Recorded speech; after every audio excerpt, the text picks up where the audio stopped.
Hello guys, today we are going to see learning theories and we are seeing behaviourism, and my name is Estefania Hernandez Ricario and today I will be your English teacher that we are going to present this topic.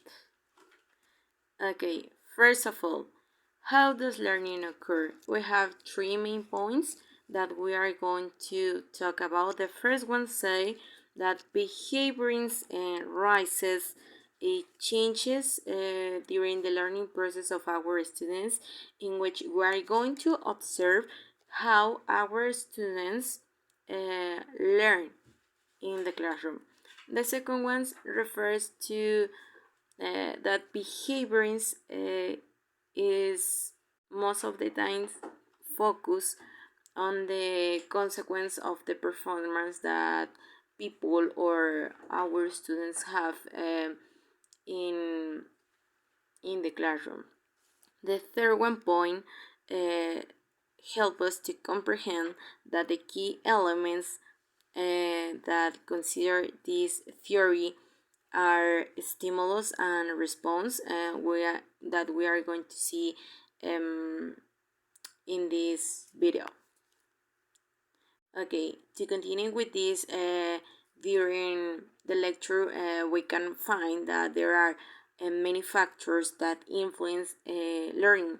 There are three main factors, and the first one is environmental factors, the second one critical factors, and the third one are environmental conditions. All these factors are related to the students' learning. For example, the first one, consider the context and all the things that are around our students and around us for developing significant learnings in the classroom.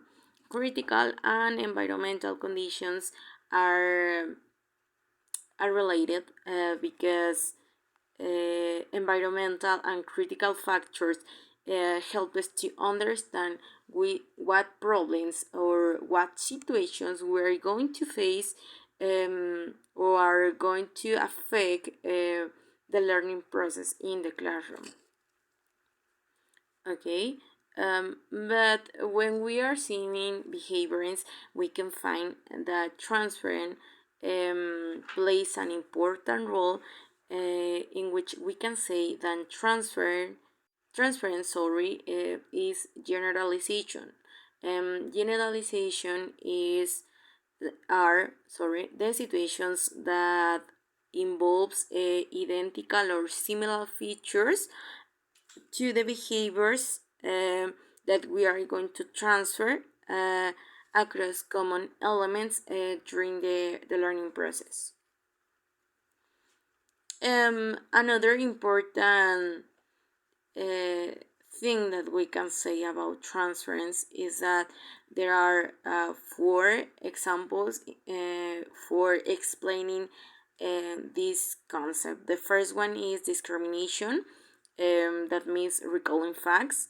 The second one is generalization, in which we are going to define and illustrate concepts related to students' life situations to comprehend in a better way the things that we are saying to them. And the third one is association, in which we are going to explain using an object or an image or a situation for gain more comprehension during the class or during the explanation that we are giving to people or students. And chaining is the most important for me because I have never heard about that. And chaining means the steps that we are going to follow during the learning process, considering the environmental procedures and the environmental problems and context in the classroom environment.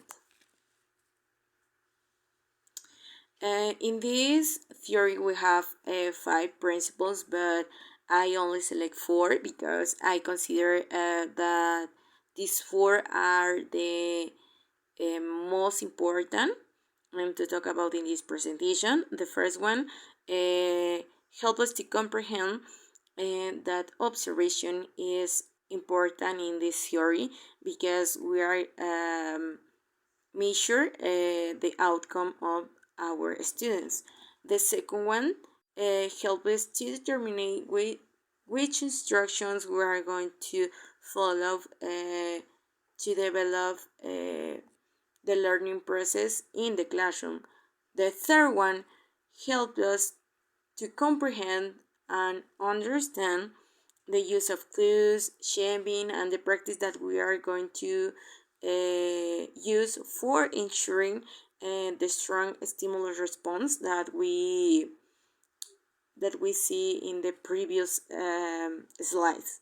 And the fourth one that is the most important for me because these four principles are related to feedback is the transforming to impact performance, in which we have to be careful with this because we're going to give to our students feedback, and we are going to see how they are improving their learning process during the classroom. Okay, to finish with this presentation, there are some steps to instructions in which their main goal is to elicit responses from the learner. Can be presented with target stimulus, and also steps to instructions are related to jobs of the teachers. For example, we have three main functions and jobs that a teacher need to do in a classroom environment. The first one is that teacher have to determine which clues can elicit or can desire responses of stimulus response in students. And the second one, part of our job as teachers in classroom is to arrange and practice situations in which we are going to stimulate and initiate the eliciting power in activities or in homeworks or in classes also. And the third one, and finally the last one, is part of our job is to see what environmental conditions help to develop students' learning, which can help us to generate correct responses and stimulus in order to receive a feedback in our students. And this is all from my part. Thank you very much for being here, and that's all for today.